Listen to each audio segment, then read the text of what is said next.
Yeah, thank you for watching News Echoes on Nigerian Affairs. My name is Sheikh Johnson, and I'm glad you're watching. Today, we're going to discuss very important issues concerning not only Nigeria, but Africa and indeed the whole world. And we're talking about the climate discussion going on, taking Biden out of his comfort zone.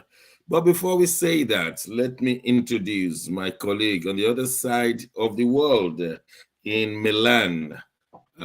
Mark, you are welcome to the program. Morning, Dr. Shagun. It's good to see you. It looks like it's just two of us today. Well, my hunch tells me more will join. It's just Yes. that it's getting hot everywhere. Tell us, how hot is it in Italy? Dr. Shagun, the AC had to run all through the night. It's the Wow. heat wave. We're doing like 44 degrees centigrade, and people are passing out water. So people have to put on wet towel to cover their head. People are holding water because they are getting dehydrated. This is the core of this summer, and maybe the climate change is affecting us more. But But and people I in know Nigeria will not understand. People in Africa will say, we get that hot all the time. And so why people dropping and being rushed to the hospital? why people dropping and being rushed to the hospital, because we're not used to this very hot weather, extremely hot Wow. weather. And take note that the Europeans, their skin is a little bit fragile. So when the heat touches on their skin too hard, it affects them. So, but Okay. Africa, we have the tough skin, and you can take a lot of sun. You're still moving on. So So I this is what imagine that they will be at the seaside, water side, anywhere there is water, river, anywhere there's pool, swimming pool. anywhere Wow. there's water, dog, and also it's making the electricity tariff jump very high because Why? you have to keep your AC running, fan, anything to blow some breeze, cool the house. So this is what we're experiencing now. So it's all over the Western Europe. Spain is experiencing it. France is experiencing it. Malta, Greece, um, virtually all parts of Western Europe is Well, extremely Nigerians hot. will say that's okay. And we have a Nigerian living in Nigeria right in the studio. Didi Nana, you are most welcome to the program. Thank you, Dr. Shegri. Thanks for having me. Good morning, Massive Mike. Good morning, our viewers. Good morning again Massive Mark was today. just telling us that Italy is very hot, sizzling hot. And in fact, some of the people are dropping down and they have to be rushed to the hospital. Yeah, How is it in Nigeria? It's always been hot, isn't it? but we are in rainy season, so the hotness in Nigeria has drastically reduced. We are actually in rainy Yeah. season, and for the past Wow. weeks, it's been raining in Nigeria. So Nigeria Wow. is cold now. Yeah. Let me just ask you one question. Do people drop in Nigeria when it is very hot? Like in Sokoto, in Abuja, in Nasarawa, do people just drop down and they rush ambulance? No, we've not had that experience. What you see in Sokoto is that you see a lot of flies. Do you understand? You see a lot Okay. of flies, and you see people getting exhausted. Yeah, and you see a lot of different types of diseases. That's what you see in Nigeria. People having skin reactions, getting exhausted. You see different Yeah. types of But diseases. You start imagine what no, kind of Nigeria or diseases Africa, they you've don't never drop experienced, because you've of not the heard about. heat. I mean, that is something that people They in don't. Siberia, in They don't Russia, will drop. never, The the the never the imagine. the the, the, the, the mental stress in Nigerians alone is enough to drop them. It's So more than they the are weather. hardened. They can't drop. Let me know from Russia. Yeah. Good morning, Dr. Ibe. Good morning, legends. Good We just, morning, viewers. yes, Morning. we're just talking about temperature, the weather, and people dropping in Italy because it's sizzling hot there. and I know Moscow is generally colder than the rest of the world. Do people drop in Moscow when it is very hot? Yes, people do. What temperature will that uh, be? it could get to 40 degrees Celsius in Moscow Really? Wow. in summer. Yes, you see, yeah, in summer. But that's not like normal. I'm just saying it could get to, but usually 30 something in summer. Yeah, so that's the temperature. But dropping off, or rather dropping out or passing out during the Mm. heat, it does not just have to do with the temperature. It has a lot of other things that are involved. Yes, like the humidity of the environment, your also your humidity, all right, the amount of water content, yeah, how Mm. well you're hydrated. That's the right word, hydrated. You know, And the energy, knowledge of yes, Russia energy I have consumption. is the one with very cold, like in Yeah, Siberia. yeah. Most months is cold. It's just like when you are in, I don't know, that's a wrong comparison, but you see, there are more extremes of temperature. So you can get to -40, you can get to +40, right? So it's Wow. that extreme we are speaking about, not that Russia. But most of the time, yeah, it's cold most of the time. But yeah, it's below Do you zero know why most of this the time. discussion is important? We are discussing about climate, financial subsidy, and Biden had to travel all the way from America to Lithuania. And so this discussion is not out of place at all. But Yeah. let's start from the beginning before we go there. We have very unpalatable news from the southeast of Nigeria. Unknown gunmen killing people, innocent citizens, beating them, ensuring that they observe the no work Monday, and also that Nnamdi Kanu should be unconditionally released. Otherwise, there will be no work for 2 weeks. But let me give it to Mark to tell us more. Mark, what's going on southeastern part of Nigeria? Dr. Shago, it's not a pleasant thing at all. The southeast Nigeria is going through hell. That's with a hyphen. A lot is going on there, and that doesn't seem to be um, consigned from the required side, the required sector. That is, the federal government is not really looking at this issue very well.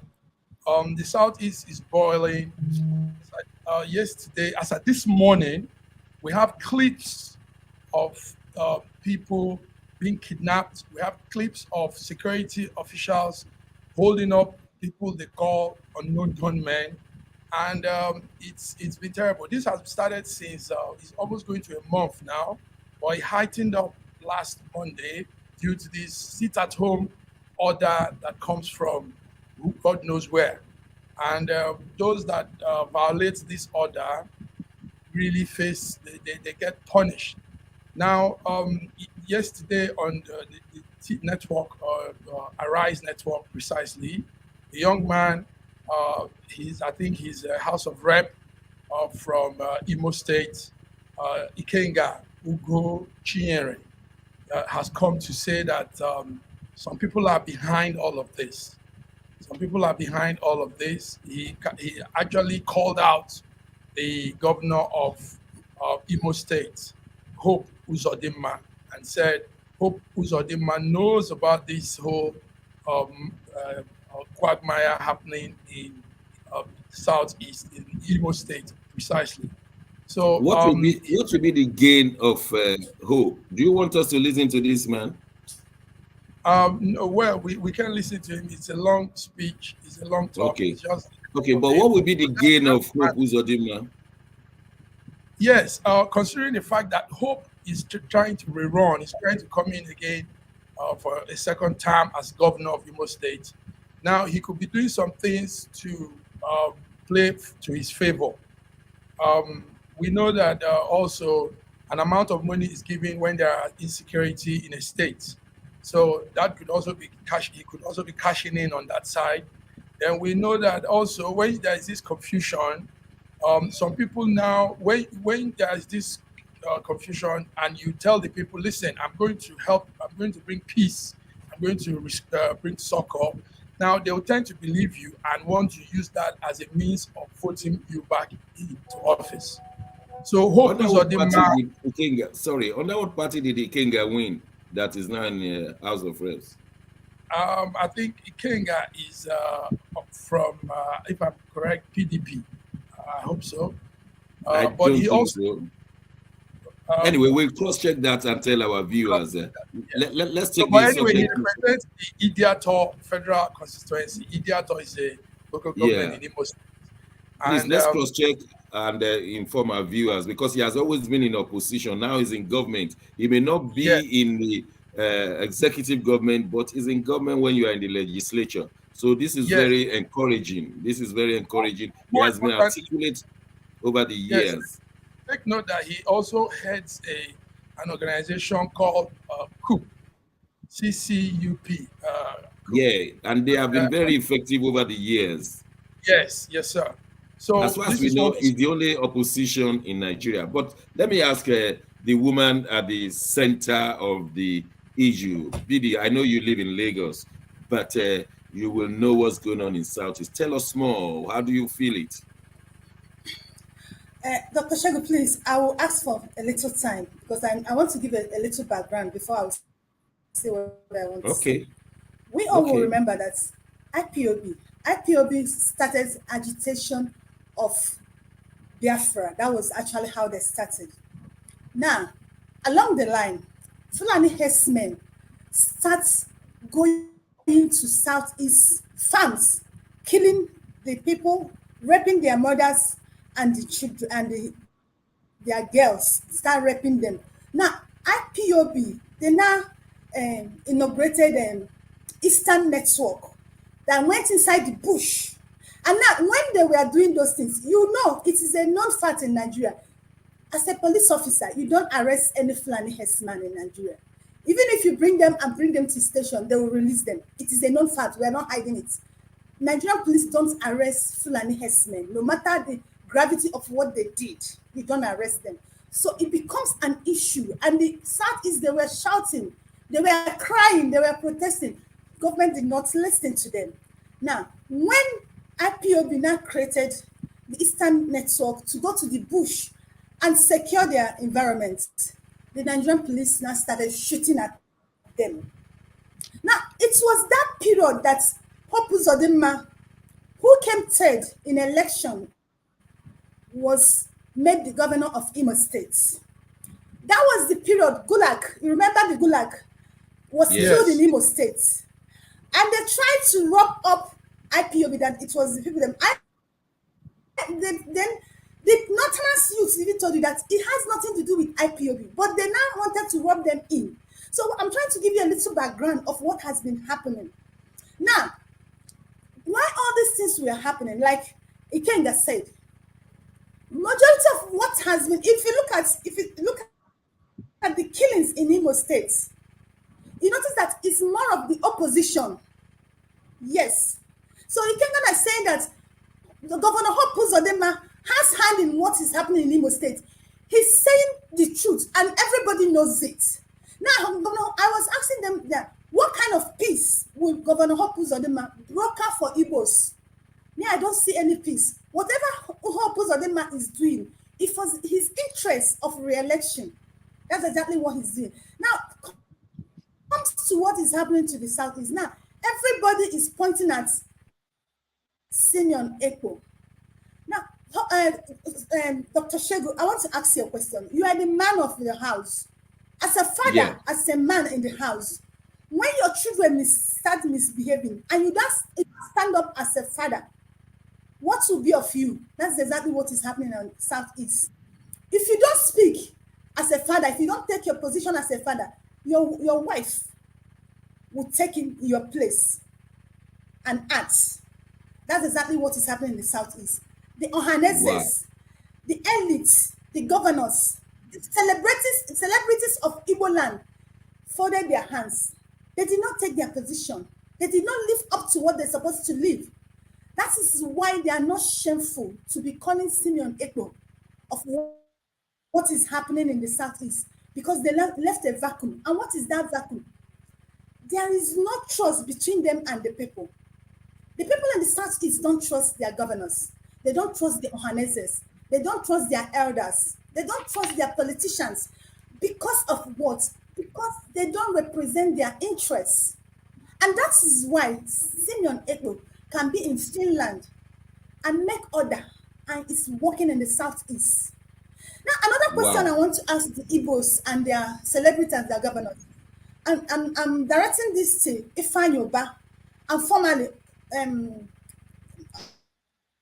Orji Kalu. If Nnamdi Kalu were to be their son, will they fold their hands? Will they keep quiet? No, let's tell ourselves the truth.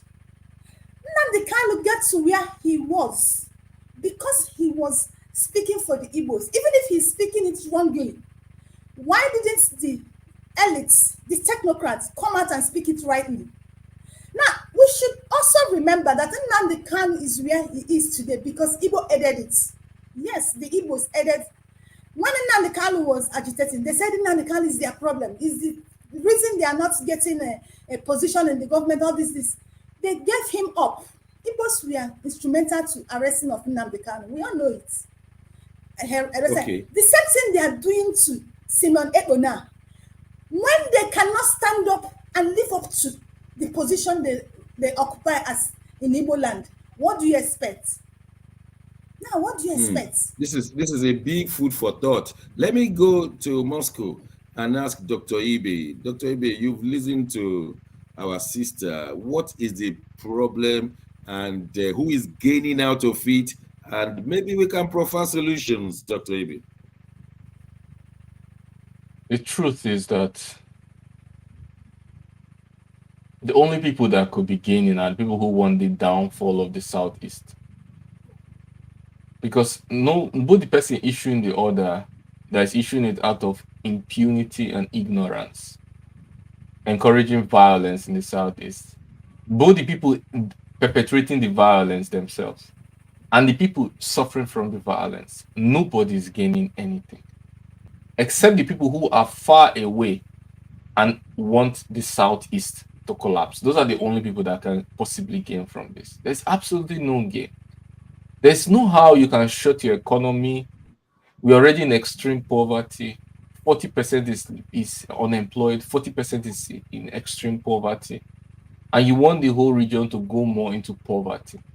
Those days that are lost, if we agree that 8 hours is working day, which is not true. We know menial jobs don't have the usual 8 hours a day or 40 hours a week. They work 12 to 12 hours or even more for their business to work. So how many of those business hours are you putting out of service? What about people that need emergency goods or services like drugs, medical care? How about the ambulance? How does it move? Or if you say, okay, you need to move someone for emergency medical care, how will they move around? Will people stop having heart attack because this lockdown? Will people stop cancer treatment because it's lockdown? Who is it possibly gaining? I cannot see. It is just barbaric. It's just suicidal for a Southerner to encourage lockdown or violence. And I strongly condemn it. Now, the discussion we hear is that some people say, oh, these people are not IPOB, that are ordering a sit down. Other people say, oh, it's not this, they disown the violence. Saying it's not you that did the violence, it's not good enough. You should condemn the violence and work actively to prevent the violence from happening again by calling out people who could be involved and working with the law enforcement, the vigilantes to catch those people and make sure that this doesn't happen again. So there's absolutely nothing to gain. No one is gaining except people that are far off. You know, even if you're not Igbo and you are a neighboring state to a southeastern state, you are also affected because you don't choose your neighbors. Even if you're not a southeasterner. What is the role of the governors? Can you peep and say, what are the governors doing to alleviate this thing? I mean, they're there to keep security. Why are they not effective? Yeah, you've said it. First of all, they are not effective because the results are terrible. Now, why they are not? They are definitely not effective because the results are terrible. Now, if you're asking why they are not effective, many possible reasons. Probably they are incompetent. Probably they have other priorities than the welfare of the citizens of the state. But by result, are they effective? They are very far from effective. Now, why they are ineffective may be important if they are on a soul searching mission to find out the problem, but they are not searching for the problem. They don't think they are inefficient. If you tell them you're Let me also add, sorry, Dr. Godwin. Let me add also to what you're saying by adding that the present government, even though we see it as interim, like we say, but they are not even helping the situation, Dr. Shego, because the initial reason of IPOP, the initial reason for all of this agitation is because of exclusion of the Southern Easterners in government and policy making. And to top it up now, this present government is not solving that problem. We're still seeing more exclusion of the Southern Eastern. We're still seeing more ostracizing of the Southern Easterner in governmental issues. positions, So, yeah. Positions. So I would think that this might not continue. That's how we see it. This might continue. Yes, Biddy. No, massive bank. Sorry, I beg to disagree with you. That's not why they are protesting or they are sitting at home. The sit at No. I'm saying no. You didn't get that. I said that's not what he said. That's not what he said. That's not what he said. He said initially. Yes. Initially. What brought in the initially before Nnamdi Kanu was arrested? That's what I mean. Yes. Right. Yeah. So we yeah. But the main reason why they sit at home is also ask your question. Yeah, I didn't finish before. Yeah, I didn't finish before I was interrupted by Mark and but it's okay. Finish. I have the next question. It's fine. It's fine. When you finish, I'll come up. When you finish, I'll come up. Okay. I was saying so the reasons why, number one, they are not they don't agree that they are ineffective, inefficient, that the results are terrible. They just say, oh, they try to push the blame, but you always have to take responsibility for something. And then when you admit that there's a problem, then you are now it's easier for people to work with you because they are not the ones now afraid of blaming you or even your own close workers, colleagues or people around you. They'll be willing to work with you to try to solve the problem. People will come to you, they understand they are not fighting. It's not fight. You have a common goal. There's a problem. Try to resolve it. The security apparatus is nothing to write home about. And it's affecting everybody, not only the Southeastern, because the economy of Southeastern, East region is significant to the economy of Nigeria. It's very significant. So if there's a problem in the revenue or income generation in the Southeast, it will also affect income generation of Nigeria. And that means more people are going to go into extreme poverty. So it's not a Southeastern problem, even though it's located in Southeast. It's a Nigerian problem, but Nigeria is not even attempting to solve it. Yes, Biddy. Dr. Ibe. Dr. Ibe, the governors will agree with you that they are inefficient when their interest is of people. The majority of Nigerian governors are not getting there for the interest of the people. So how would they agree with you that they are inefficient? That's aside. Now let me tell you, the problem, like I said, they are not of the people. Why they sit at home? The sit at home is because of that Nnamdi Kanu should be released. And it's not just that they are asking for the release of Nnamdi Kanu. The court has asked that Nnamdi Kanu be released. The speaker has asked that Nnamdi Kanu should be released. Two different times. But the governments that don't obey the rule of laws, Buhari refused practically, and Tinubu has been in office for some months now, and he's not even looking in that direction.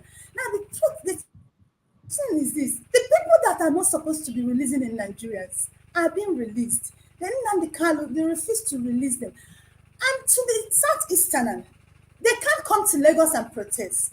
They can't go to Abuja and protest. That is the only power they feel they have.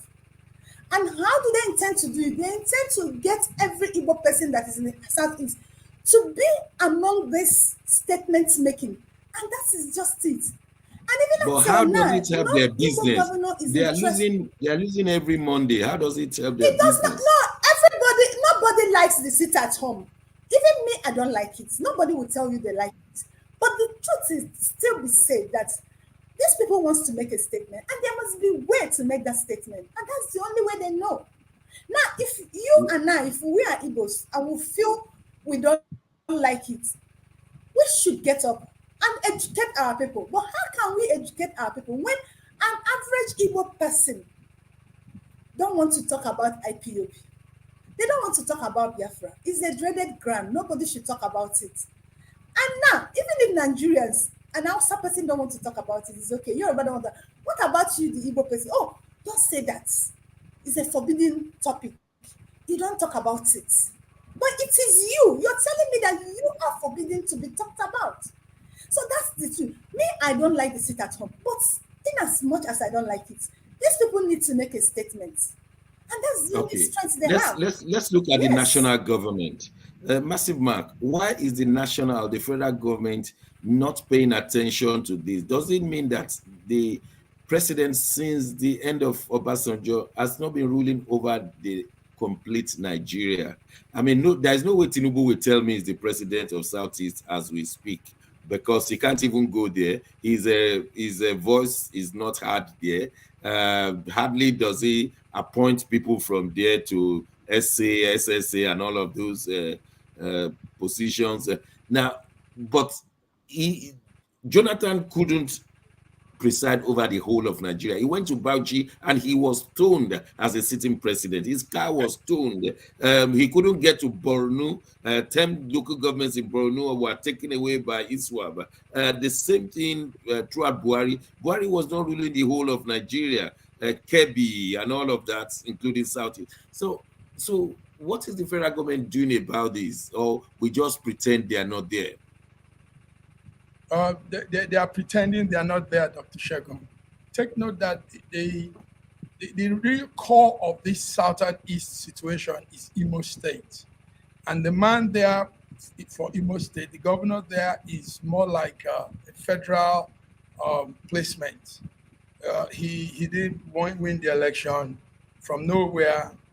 The administration of number 4 became number 1, the way they say. Yeah, just place him there. Now, they placed him there for their own interest, like Didi is saying. It's for their own interest. And that interest doesn't really rub in the lives of the citizens.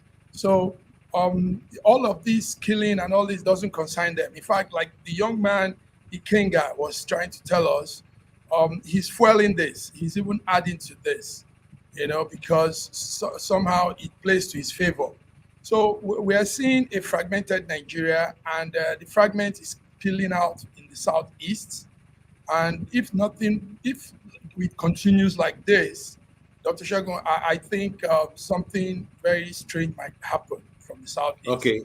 Before we go on break, thank you. Before we go on break, Dr. Ebe, what will you be telling? Dr. Shegun, let me answer that question before we go, please. Okay. Go on. Should I talk?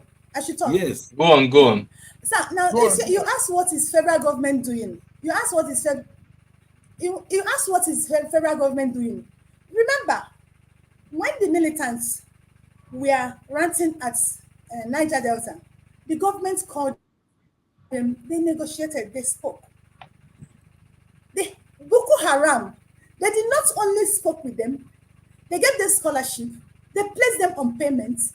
They pardoned people who were killing Nigerians. They took some abroad for training. They placed some on payments. Do you understand? They restate some. There are people who were killing Nigerians. But Nigerian government have refused to dialogue with IPOB. Do you understand? No, you should start telling ourselves the truth and calling a spade a spade. They've refused to dialogue with IPOB. They refuse to speak with them. And now you expect them not to do what they can do. Dr. Henry, that appears to be true. To what extent has the federal government dialogue or attempted to dialogue with IPOB in Southeast? IPOB, first of all, it's not easy to dialogue with IPOB because IPOB and IPOB, yes, but we have to also be frank on that, because IPOB knows very well what they want and they're willing to go out extra end. It's different for them to compromise on some things that are really core to I disagree to that statement. It's not easy you are governing a nation. Let me finish. It's easy to dialogue with people who are killing Nigerians. No, you should still do it. I'm not saying they shouldn't. I encourage the dialogue. What I'm saying is that when somebody knows what they want, you cannot play with the person. I'm saying it in a good way. You cannot play with IPOB or give IPOB a little compromise that is not significant or worth it for them to be silent for 3 months or 4 months. Like the kind of just let me finish. That's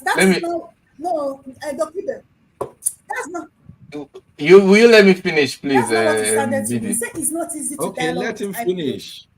Please let me finish. Yeah, it's not easy in the sense that what I mean is easy in the sense that to reach an agreement with that, the what IPOB wants and what the government wants are so far apart that the middle ground is somewhere like far from both extremes.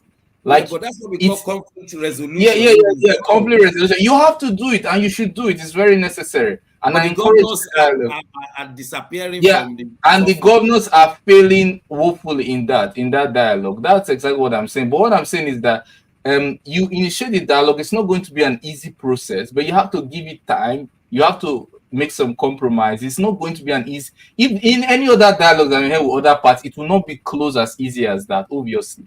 But you know the dialogue with the militants.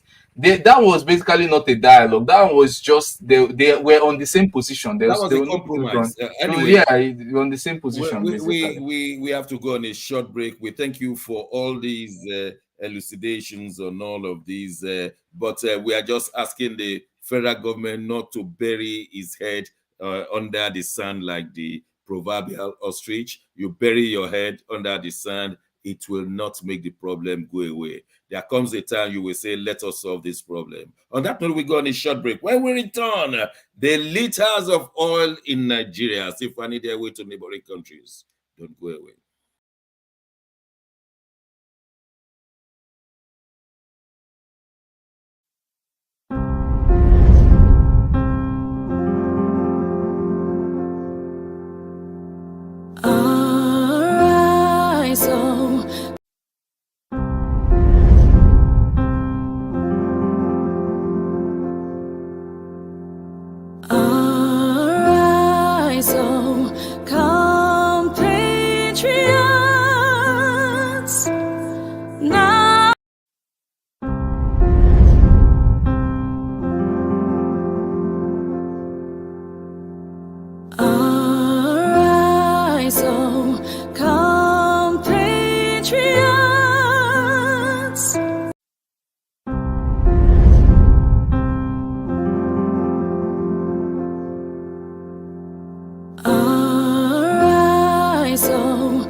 To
nation where peace and justice shall reign.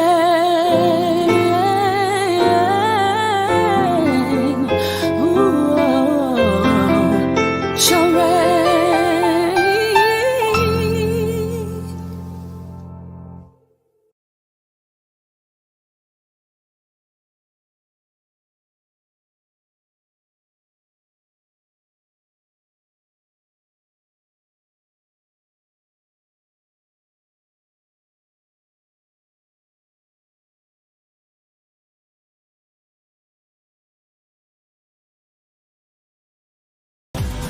This world, changing your mindset.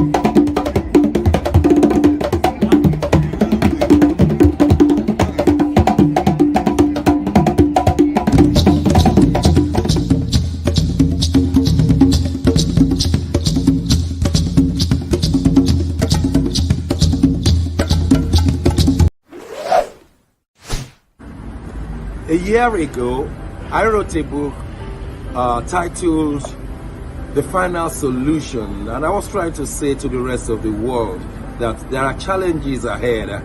Now, a prophecy did come, and that prophecy is coming to pass.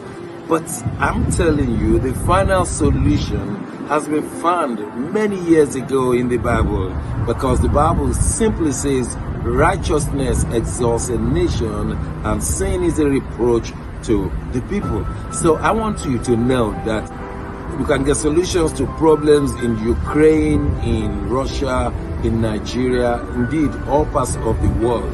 We need that solution, and the solution is straightforward.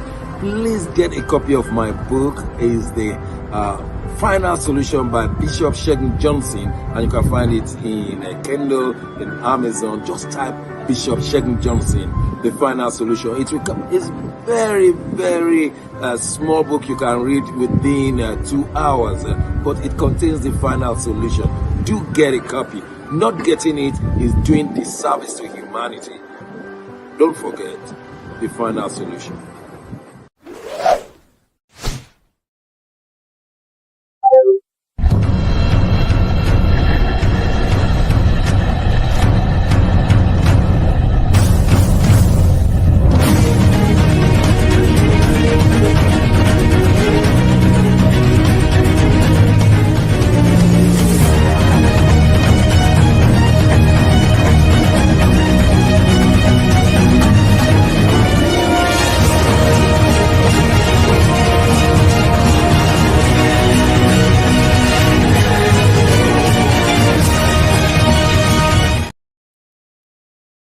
Thanks for staying with us.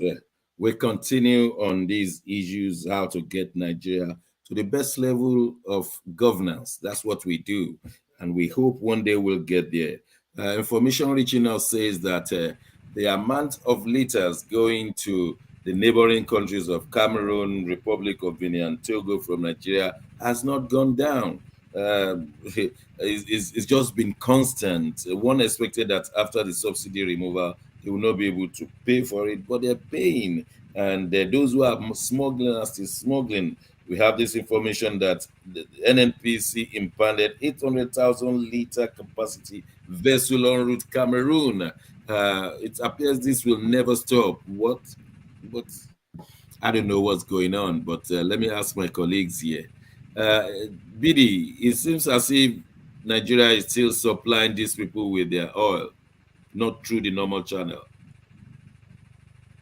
I don't know how we're actually reasoning in this part of the world. How can we be expecting this to stop?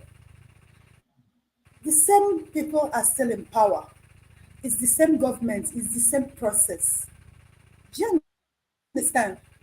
So it's not going to stop.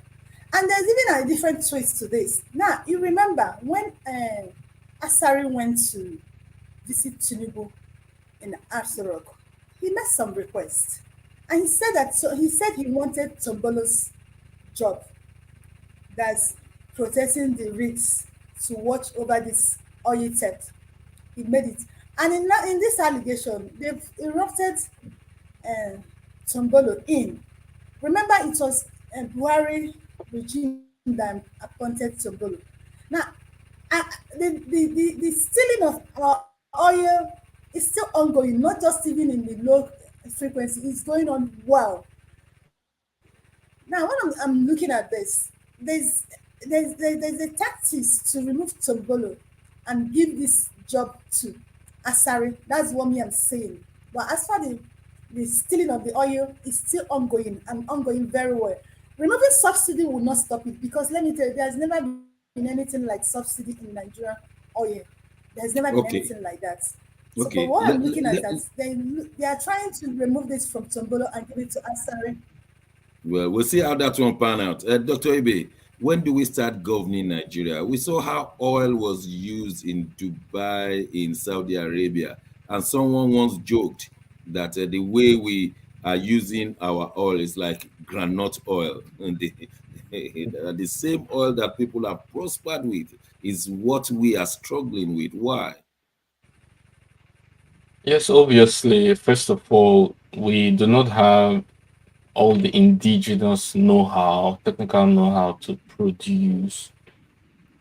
We also do not have the necessary supply chain to make much money from it. And then accountability, most of the 90% or more of the oil is stolen.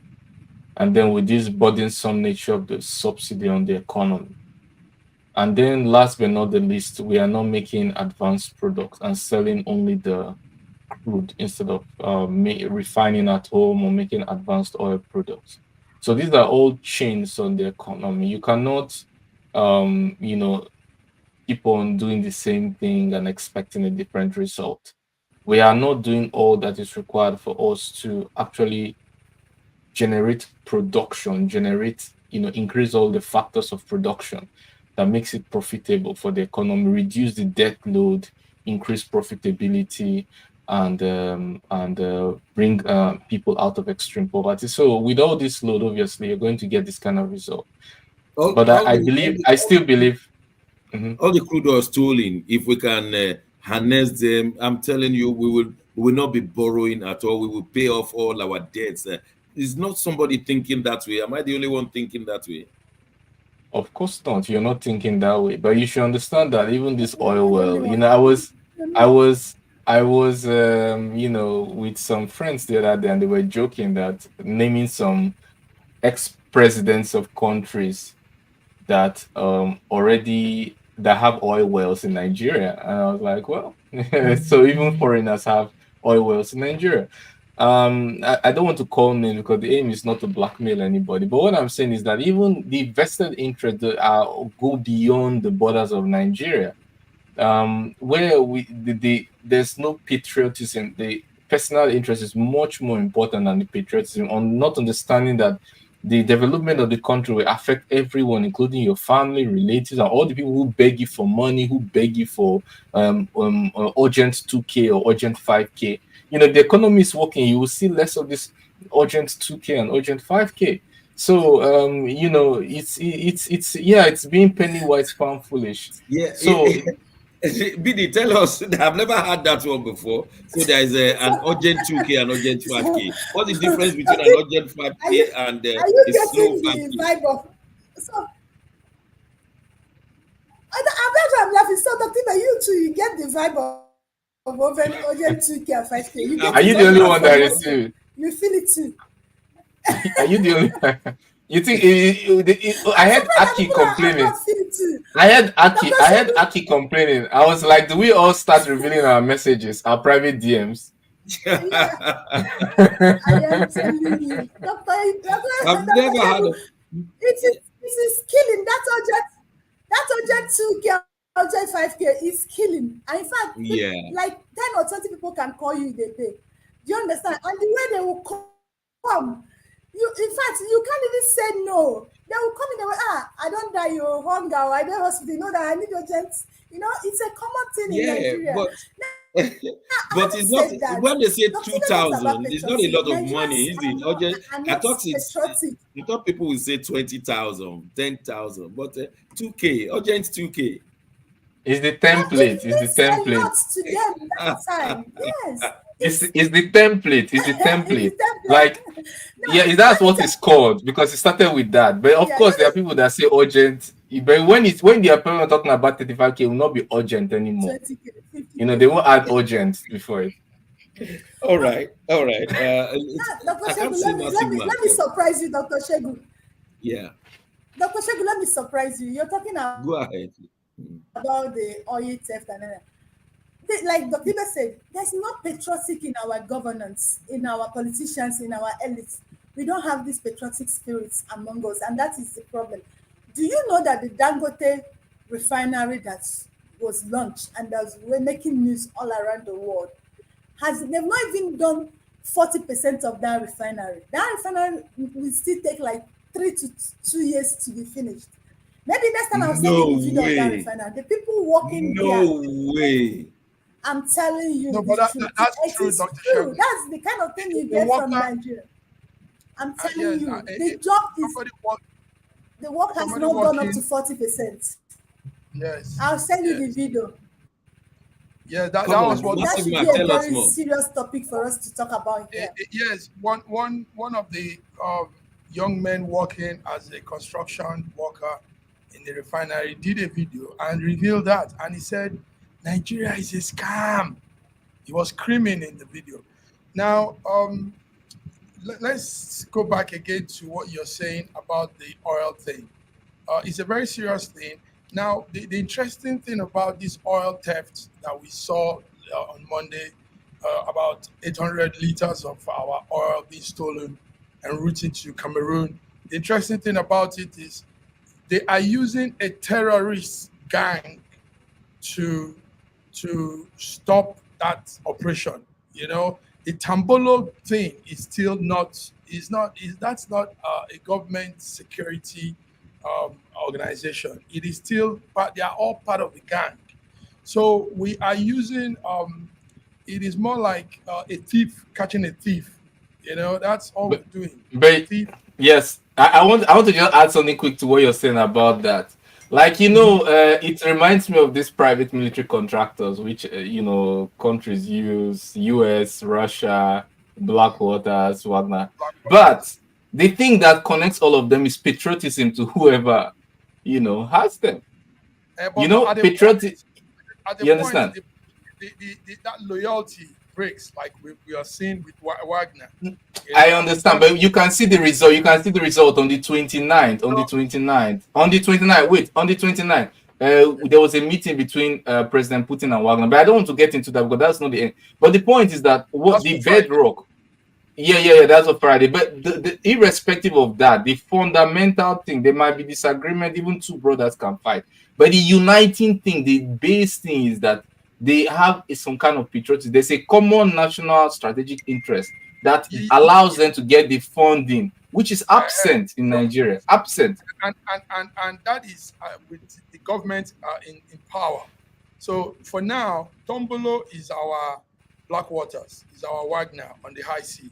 He's the one chasing the thieves for us. In fact, apart from the one we all know, the Cameroon Enroute ship, there was also another ship that was caught close to Delta State, and he did that. His organization held them down too. So what I'm saying is, the government need to really come clean on this petrol. This is our major source of income. So I think instituting and arranging it well, bringing out real security arm, making sure NNPC is also legit. NNPC has some dirty hands in there around them. Yeah, they have some blood around them. So everything is still in that sphere of mob-like arrangement. You know, like he's a warlord, isn't it? mob-like warlord. Mob. I mean, in other countries, they use their navy. They have to monitor their. That's what I mean. You understand what I mean, Dr. Shegun? So everything is still rah. Let me just put it in our pidgin language. It's a surrender. It's a surrender to warlords, and that's not the reason for government. The reason for government is that everybody will submit his power to the government. Yes. So what happened to real government? I mean, no, they don't have philosophy of government. People that have been elected or selected, they don't have the philosophy of government. That is most of the parliamentarians in the United Kingdom. How can everybody submit to the government? How can everybody submit to the government? That's the essence of government. Themselves are part of the terrorism. Okay, all right, but let's just move on. They are part of the terrorists. Massive mark in Lithuania, President Biden, Rishi Sunak, and most of the Western world, including Nigeria, our own Tony Elumelu, they were there conversing how to make the climate better. It is our duty, our godly duty, to replenish the earth. They are meeting and they have met and came with some solution. Tell us more. You've been watching. Yes, the solution is they were able to raise $2 billion in a fight for the climate discussion. Verbal money, not real money. Yeah. Joke of a money. I will come there when it's my turn. But I will expatiate on what I mean. Okay, joke of a money. Sorry, Mark. I know God will catch you on that. You broke me up.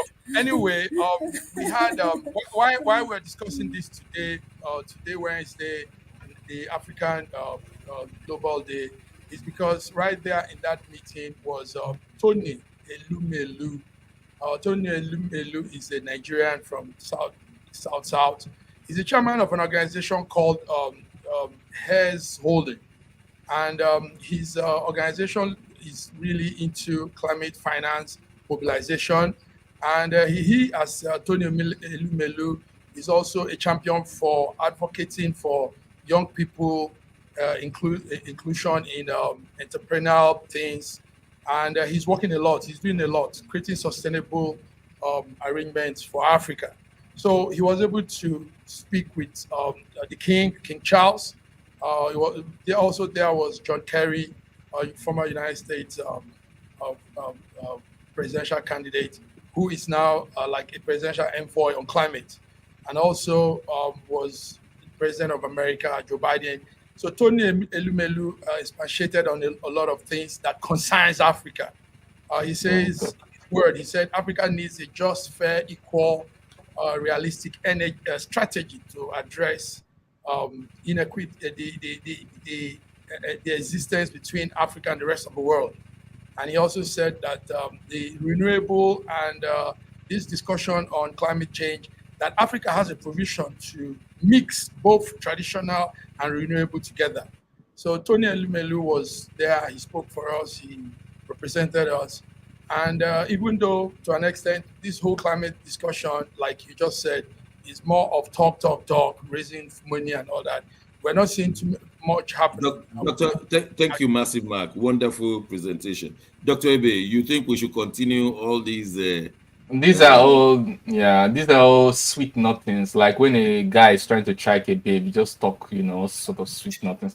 This is absolutely. Imagine if, let me give you an analogy. Imagine if imagine if somebody is sick, and then he call his family members together. I say, I am sick. I need to get to the hospital, but I don't have transport fare. And then your brother now say, okay, take this money, transport fare. Then, as you are about leaving here, as he called Aroba, he said, look, I'm going to transfer now 10 million, which is maybe 10,000% of what he gave for transport fare. Catch that guy on the road. Catch him on the road. Make sure he doesn't get to the hospital. Why am I saying this? The amount you're saying, they agreed together $2 billion. You say, oh, 2 billion, it sounds like it's something.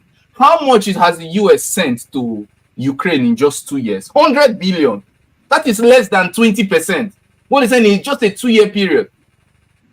This is absolutely nonsense, like nothing. It doesn't mean anything. And this is forever lasting. But in the space of just 2 years, they spent $100 billion.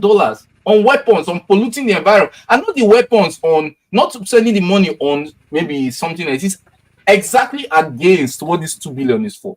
So what the 2 billion is for, 100 billion is spent to bulldoze it from where it's coming from. So it's a joke of the you're talking about. This is very absolute joke. There's the war causes more climate change. War causes more climate change than any other thing. Honestly, I totally agree with what Dr. Ibe is saying, and it's making a whole lot of sense. I'm telling you, because you can't fight what you create. Now, I think the first step in creating this new renewable energy they're talking about is to stop creating it. You understand? I don't even know what to say. I totally agree with what Dr. Ibe said. Yes, they met in France a few years ago. They didn't meet up. They met in Glasgow. They didn't meet up. Yeah, go on. Well, it looks like we'll just leave it there because they are going to meet again next year. Everybody saying that Africa should not just be in the talking. Do we have a choice? I just say, finally, Africa should not just be in the talking state. That they should. Yeah. Thank you, BD. We just have to come to the final point of today. APC, we understand that underneath the ground, they are planning for a rerun, just in case the judiciary should do the needful. They understand that they are doing their bit for a rerun. How many of us know that? This is a story from Sahara Reporters. Yes, I'm aware of that. Yes. Labour Party has also gotten an inside intel on that. There is that plan to do that. Now, the other thing they are doing is the judges, the jury for this PEPT, they are now putting out scandalous message on them.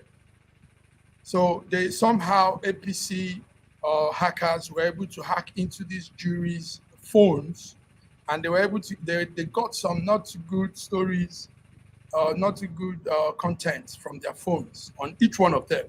So this is like one of the biggest. Blackmailing them. Yeah, to blackmail them. So they are telling them, if you do this, list, we have all the content in your phone. So somehow they got into their phone and they have this access. So, but what the Nigerian youths that have realized is, what they are saying is, we don't care what is in their phone. What you bring out. Yes, what is in their phone, as long as the jury, do the right thing for Nigerians. That they don't care if they are going to bring pornography of one judge, they're going to bring this of another person. But as long as they do the right thing, as their eyes are on the jury and the jury does the right thing, they don't care what's in their phone.